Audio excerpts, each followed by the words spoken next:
Are you looking to sell more stuff and, more importantly, to close higher paying customers? We're going to talk about it today on the Good Advice Podcast. If you listen to the podcast long term, you know I'm not big on scripts or saying certain words or what have you, but I do want to talk about this nuance of understanding that if you change a few small things, you might find yourself not just closing better paying customers, but significantly better customers for your business. Hey, I'm Blake Benz. I'm the host of the Good Advice Podcast, and you've come to the right place to learn how to do business better. We talk all about the practical things that really work on the podcast, not the fluff, not the theory, not the random pieces of tidbits that get thrown around on social media, just the stuff that actually works. Before we jump into today's conversation, I have a business that is sponsoring today's podcast episode. Check out this quick ad. And before we do, don't forget, if you enjoy the podcast, which I sincerely hope you do, you can always support the podcast on our Patreon, patreon.com/goodadvice. Having said that, we'll talk again in here just a second. There's one single piece of advice that I give to business owners who are ready to scale their business drastically. And that's knowing exactly what you need to hand off so that you can continue focusing on what you're an expert in. It amazes me when I talk to business owners who are doing their own bookkeeping and tax prep, and worse, that they're going through all this paperwork at 10 o'clock, 11 o'clock, even midnight, slaving away trying to make sense of all of the numbers for their business. Business owners who are making it happen have already figured out that you can't do it all yourself. That's why I recommend Steve Lay with Equity Business Solutions. Not only is he an expert in bookkeeping and tax prep, but what I love about Steve is that he'll sit down with you and help you make sense of the value of your business beyond just reading a spreadsheet. You'll be able to make better decisions, and more importantly, you're going to save yourself the crucial time you would have spent going through QuickBooks or an Excel spreadsheet or whatever it is that keeps us up late at night. So save yourself some time and some money by giving Steve Lay a call at Equity Business Solutions, and he'll show you the value beyond your numbers. Go to equitybusinesssolutions.llc.com to find out more. All right, let's jump into it today. And in totally transparent, true measure, this hasn't happened to me in a while. I was blabbing. I got an in-person podcast interview tomorrow, so I was getting some of my gear set up for it. And I guess in the process, I unplugged my microphone. And so here we are, 6+ years into this thing. And I recorded about 5 minutes of a podcast episode without any audio. So we're gonna rehash a couple of the things that I was already blabbing about. But today we're going to talk about really understanding how to talk about what you sell in a way that is compelling and in a way that gets people to buy from you. Now, there are a couple of disclaimers, or really some things I want to really get out in the open before we get into today's conversation, because I want to be very clear. We're not talking about manipulation today. We're not talking about strong arming someone. One of my buying philosophies, or rather my selling philosophies for someone buying from me, is being very candid and open and transparent on, is this a good fit or not? And so when someone tells me, no, it's not a good fit, that's not a challenge to me. It's not a blow to my ego. And this really gets on my nerves when someone, and I've been in so many sales conversations, I've been around sales for so much that at this point, I'm fairly candid in the conversation with it. So it kind of gets on my nerves when I say outright to someone like, hey, I'm not your customer. I'm not interested. And then the person comes back with, well, how do you know? How do you know you're not my customer? How about we talk about this a little bit? Which is like a very common objection handle in the cold calling world. I get it. But having said that, this is not designed to turn an uninterested buyer suddenly into a buyer. Today's conversation is all about understanding how you talk about what you sell and how that is possibly devaluing your services and causing you to sell what you sell at a much lower price than what you could be selling it for. Now, a big part of this conversation came out of our Tuesday morning growth group, that's our local event here in Northwest Arkansas. We have about a dozen business owners who join every week. It's a free event. If you're local to us, you're always welcome. Every Tuesday morning at 9 a.m. at Red Kite in Springdale. As I said, it's a free event. There's no pitching of any kind. There's no selling of any kind. There is no you show up and hey, stick around for a few minutes after the meeting so I can tell you about this membership program. There's nothing like that. Like it's literally just a totally free. Let's get together and just talk shop. Only because whenever I was new to running my business, I sorry, I got the window open today and a big old bus just drove by. Whenever I was running my business, new to my business, I really wanted a place where I can have some honest conversations. I couldn't find that, so I started the growth group. That's kind of the long and short of it. So it is very truly an open group to anybody, wherever you are in business. Well, we've had someone who's joined recently who's a new member, a new attendee of the group. And there's been a constant thread. This person's coming out of hourly work, out of a 9 to 5 job. And in having a consistent back and forth with this person, it got me thinking about a real struggle we have as business owners and as salespeople that we really need to get on the same page about. If you've been struggling to charge more, if you've been struggling to close deals at the price point that you really want to, let's say that you're closing, $100, $200, $300 deals for a service of some kind of B2B service, and you're wondering, how do I get to a $1,000, $2,000, $3,000 deal? I just closed a $4,000 deal just this last week. I have customers who've paid over $10K for services. Getting to that point requires talking about what you sell in a different way than what you might naturally talk about when you're new to the business world. Now, the other caveat that I want to get on the same page with, the other foundational point, is understanding that nothing I'm going to talk about today is going to make business any easier than it is.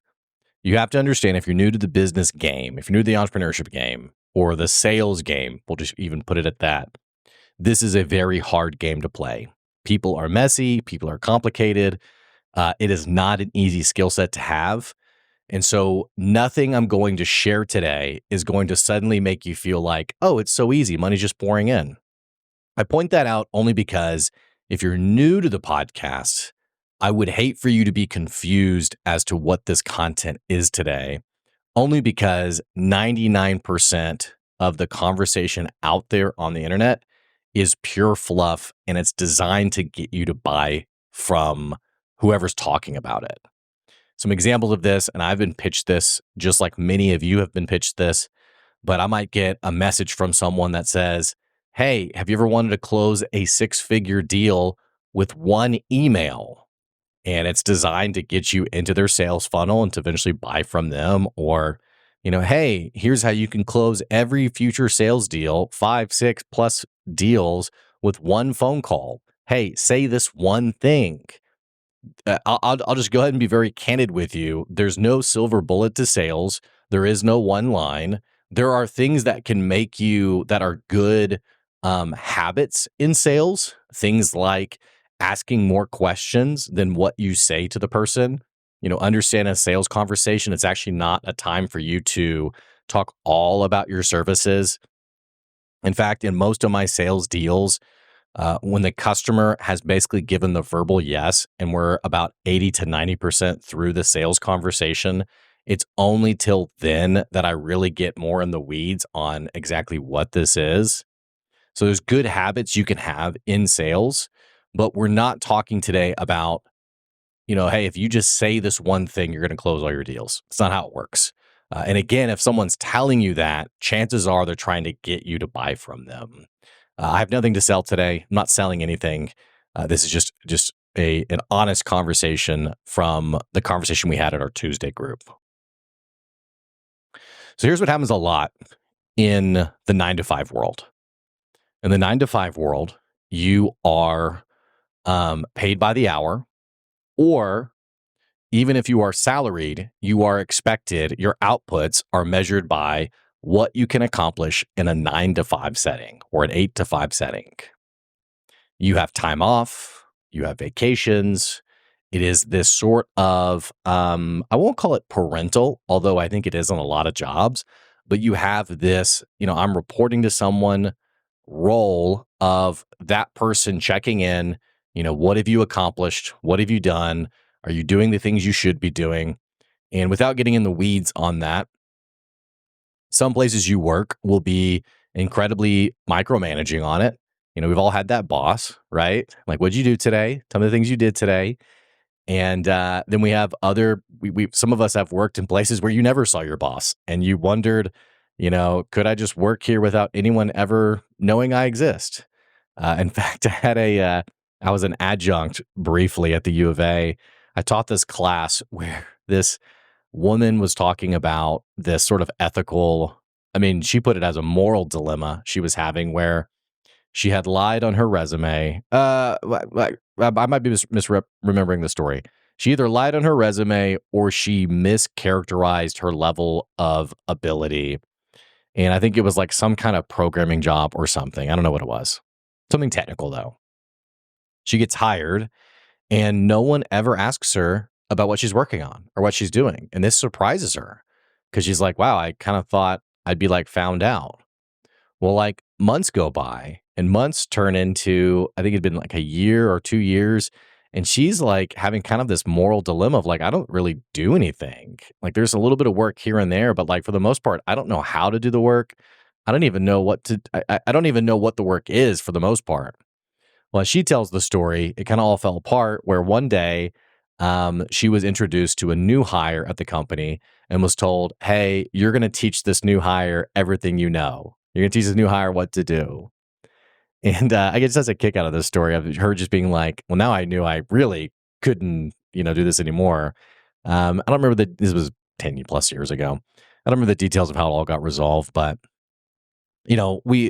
many of us have worked in a job like that where no one's checking in. No one wants to know what you're doing. But for the most part, working in a 9 to 5 job, I mean, there's a level of management in some way over you. There's not necessarily anything wrong with that. What happens a lot of times when we switch to the business world and a sales world, and especially if you're listening now and you are a solo founder, you're selling a service, you're trying to deliver some kind of service, and this could be something directly to a customer or consumer, but chances are, for the most part, what this applies to is B2B. You're selling some kind of service to another business. What we often struggle with is staying in that hourly employee mindset. So this person in particular who came to our growth group on a Tuesday, we were talking about her sales process and some issues she was having in sales. And I said, yeah, well, walk me through like what's a customer you're talking to right now. And the way she described it was something to the effect of, hey, it costs this much and this is how many hours you get from me. Or maybe I think the person had asked for like a certain output. Like we want this much developed from you. And she said, well, that's going to take this many hours from me. So it's like, do you have the budget for that many hours? And one thing she was doing really well was getting really clear on budget, on like, hey, do you have money to put to this? Because I think many of us are unfortunately suckered by business owners out there who smell blood in the water. They know you're new to the game. And so they say, yeah, I mean, how about I'll pay you $100 a week. And you're basically doing a 40-hour job, and you're like, oh, wow, consistent cash, in this business. And then you realize actually it's going to be a lot of extra work. And worst of all, another guy at the group gave this piece of advice that I think is relevant for all of us. Sometimes not only do you get swindled in the hours that you work for someone, but often those companies will then say, hey, well, by the way, while you're doing this, could you also do this other thing that's kind of like tangentially related, maybe, even though it's not what you sell, not what you do. I get this all the time, by the way. I get this from current customers. I get this from past customers who come back later and they want to do more work together. And a good example of this would be like, working on like the processes with a certain business. And then the business owner says, hey, by the way, can you look at my books? Hey, can you help me handle my books? I'm not a bookkeeper. I don't know anything about books. Now we can look at like your cash flow, like help me understand, like how does this business operate? But we're not going to, I'm not going to develop some kind of system out of your bookkeeping. You need to call your bookkeeper, call your CPA, whatever it is. It's just not what I do. Right. And in fact, what I've tried to do is have a really strong referral network Or I can say, hey, I know exactly the person who can help you with that. But it's not uncommon though that someone will say, hey, this has been great. Can you also do this other thing? Well, when you're new to business, when you're a younger business owner, young as in new to the game, you don't have necessarily the experience that other people have had in the business world. You want to do right by your customers. You want to please your customers. And unfortunately, you get into a position where it becomes very difficult to charge what you could be charging in order to scale your business to something truly meaningful and something that can make you wealthy. I think this is a difficult conversation to have even just on the internet because many people deeply struggle with understanding moving beyond an hourly rate. A good example of this, imagine you have a cavity in your tooth and you go to the dentist. The dentist looks at it, says, yep, we can take care of that. You lean back in the chair. They fill the cavity. I don't know enough about dentists, by the way, to like tell this story really well. They fill the cavity and it's pain free. It's pain free. Music's on. It's a song you really like. It's the perfect temperature in the room. You're comfortable. You're cozy. Like imagine that while getting a cavity filled. I had a lot of fear of the dentist growing up. I had a really bad experience for multiple years, and I hated the dentist. I hated the dentist. It was always so painful. It was always such like a horrible thing. And imagine, imagine, which the dentist now, by the way, which I'll give a shout out to Dr. Bowen in Fayetteville. Go check out her practice and mention that you heard about her practice from the podcast because she'll give me an Amazon gift card if I refer any business to her. So there you go. I gotta work up those Amazon gift cards. But I swapped dentists later on when I was an older teenager, and I was like, oh, so like I can go to the dentist and it's not miserable. And one thing I love about Dr. Bowen, it's the same thing of just like, oh, like I actually really enjoy this. I mean, I don't like, I'm not like, what do I want to do today? I think I want to go to the dentist. But if I do need to go to the dentist for cleaning or what have you, it's, and she's filled a cavity for me where I'm like, yeah, that was pain free and easy. It was a in and out kind of thing. Well, in this particular instance, she had filled a cavity of mine, and I think it was like maybe 20 minutes that she did it. And I typically pay out of pocket at the dentist. And so I think it was like maybe 200, $300. I have no remembrance of exactly what it was, but it was like something like that. It wasn't a big deal. So I pay for it and I go on my way. And I don't think anything of it. The reason I don't think anything of it is because I have a mindset of understanding what you pay for versus the outcome that I desire. A lot of people in our culture have a very difficult time with this, and they have a difficult time looking at things past the number of hours put into it.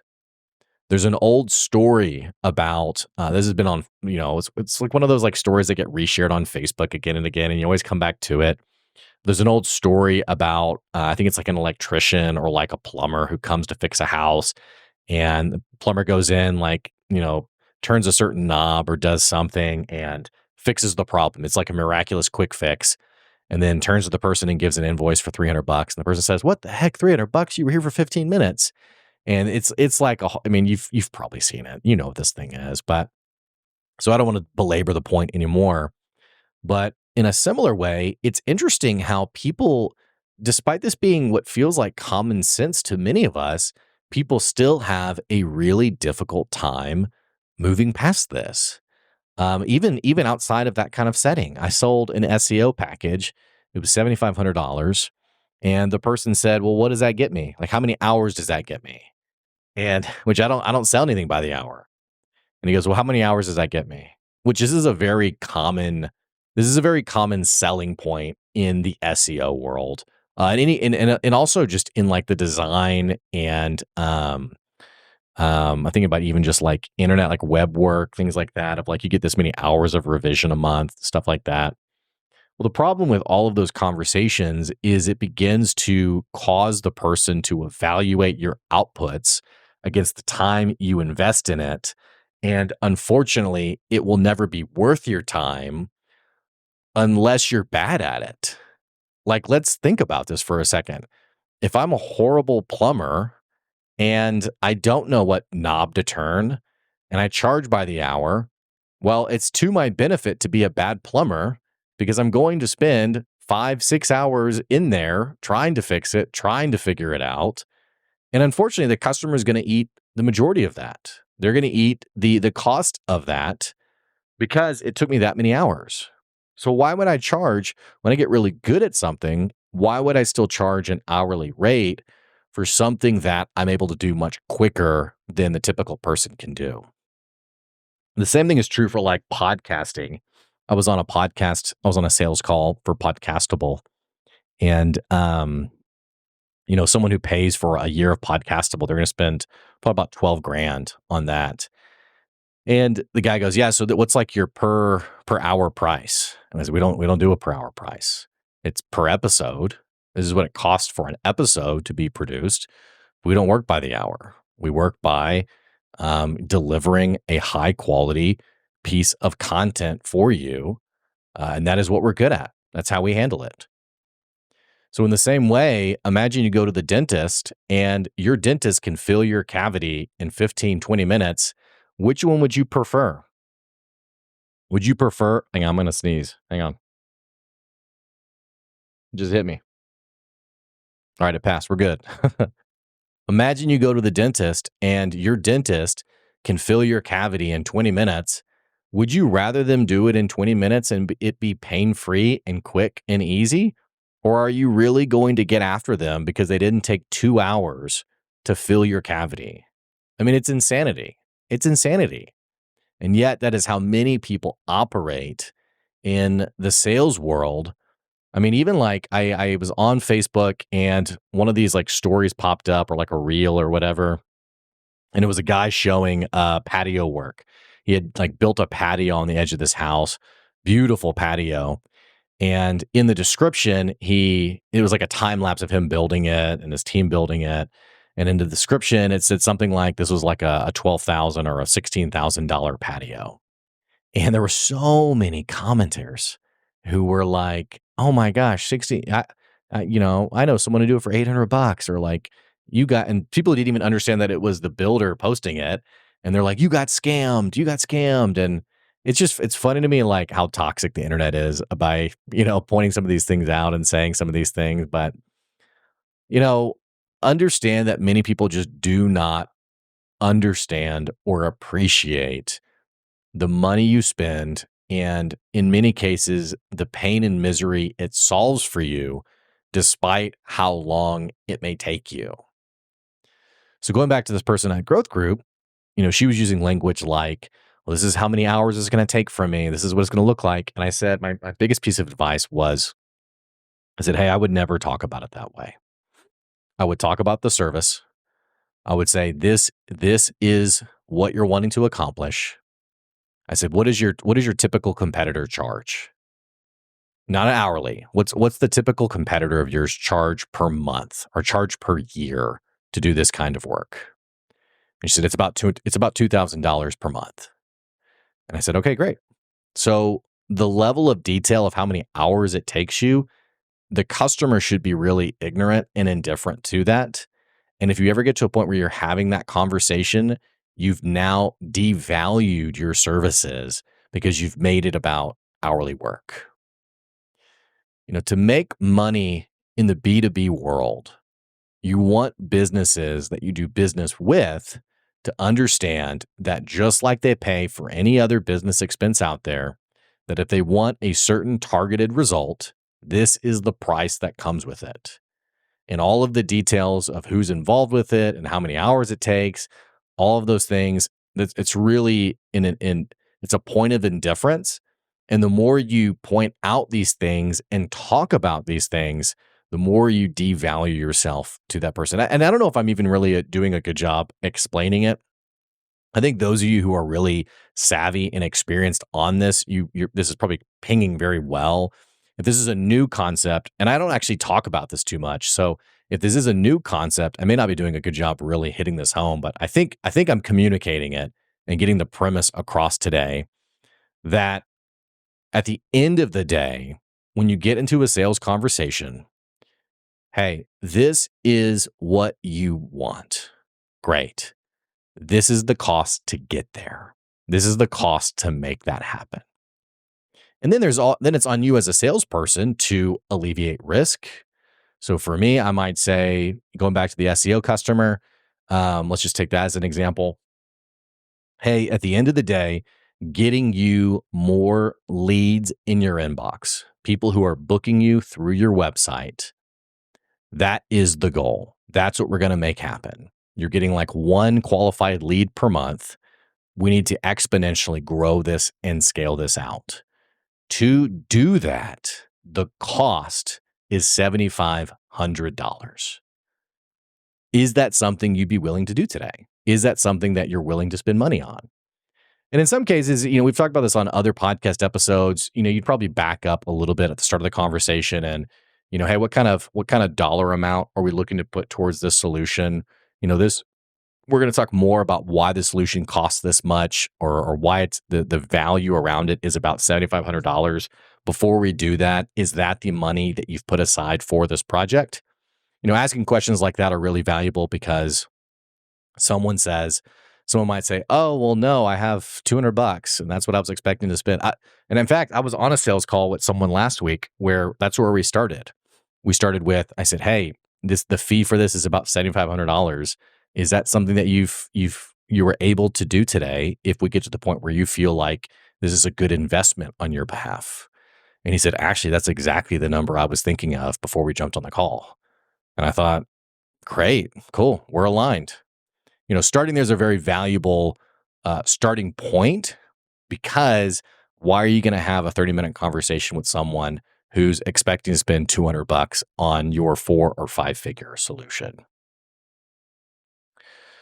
So as you sell your stuff, now granted, the price point that you choose, it needs to be in alignment with what your competitors are selling.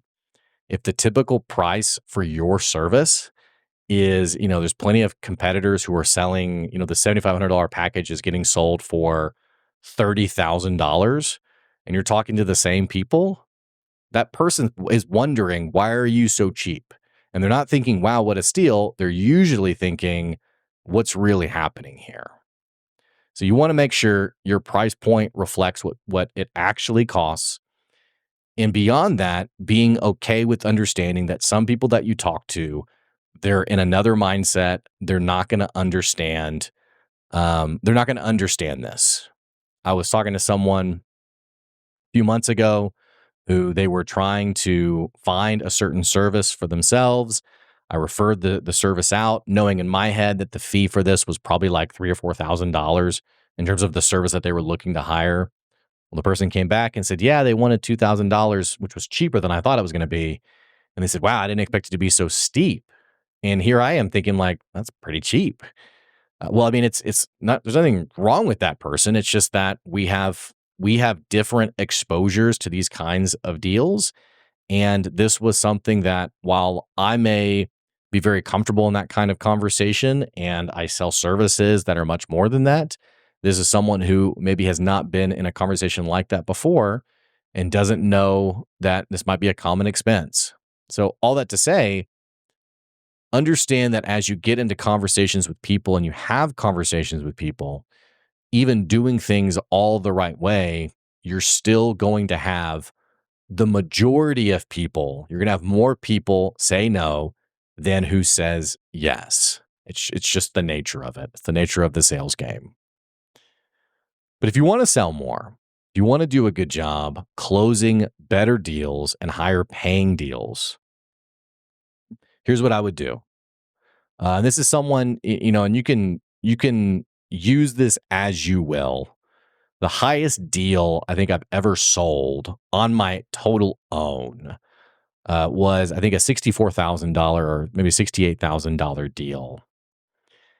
It's amazing how little I relied on a script or a quirky little do this one thing, or here's how you handle the objection or what have you. Really beyond all of this, it's finding the right kind of customer, the right person who is aligned with what you're selling. And from there, it's about having an honest, genuine conversation. Hey, this is what this looks like. Is that what you want? And then I mentioned this a few minutes ago, doing a great job assuaging risk. So one of the things that I say to people is, hey, here's my where I can. I'm not always able to do this, but I'll say, hey, here are my customers. Call any of them. I'm not going to prep any of them. Just pick a number out, give them a phone call. Just because I want people to be able to talk to my customers and be like, yeah, worth every penny. It was awesome. Did exactly what he said he was going to do, and what have you. Funny enough, that alone already goes a long way. So again, if you're having a tough time selling, the dollar amount that you want to sell, you might want to rethink how you talk about your services. You might want to rethink about how you talk about the outcomes for what you do for people. And the last thing that I'll say with this is whenever I sell to people, and this doesn't really necessarily come from the book, How to Win Friends and Influence People. This is a book I really enjoy. And the basic premise of that book is understanding that to move conversations forward, you really have to talk about things objectively and in absence of what you really want. It's, I think the Zig Ziglar quote of when you help people get what they want, it will in turn get you what you want. Very much true. So I had this conversation today with someone actually who, a customer who hadn't given me all the information that I needed to move forward on a detail. And rather than being like, hey, this is making things hard on me, and like I'm trying to deliver on this and like get me more information. Instead, it was, hey, this is what you've paid for, and I really value your investment, and I want to get what we've talked about, and I want to get there quickly. So to do that, I need more information. Now, it's absolutely an email being sent because I'm annoyed that I'm like, dude, I don't have all the stuff that I'm supposed to have. Not like actually annoyed, but I'm inconvenienced by not having all the things I need to have. But I don't say that because it's not about me. So going back to the person at Growth Group, it's not, oh, well, do you have the budget? Because it's going to take this many hours from me. You're totally out of the conversation. It's, hey, do you have the budget? Because someone who wants to get this kind of result is typically going to have to spend about this many dollars. Is that something you're comfortable doing? Is that something that you are ready? Is it an investment you're ready to make? And if not, let's talk down the road. Which, by the way, there's nothing wrong with that either. I've had plenty of people where I say, hey, yeah, let's talk another time. Some come back, some never do. Some go and immediately hire someone much cheaper than me. I'm okay with that. Some people just aren't going to be your customer. Bearing all that in mind, think about how you talk about your services. Make it less about you. And most importantly, you got to get out of the hourly mindset. You got to get out of the, hour by hour, hourly rate mindset if you're going to make real money with the business that you're running. Hey, I appreciate listening to the podcast today. Thanks so much for tuning in. If you enjoyed today's episode and you're a first-time listener, click that subscribe or follow button so you can keep getting good advice wherever you are. And don't forget, you can always support us on our Patreon, patreon.com/goodadvice. I so appreciate those of you who support the podcast, and looking forward to the future. So that's today's good advice. See you later.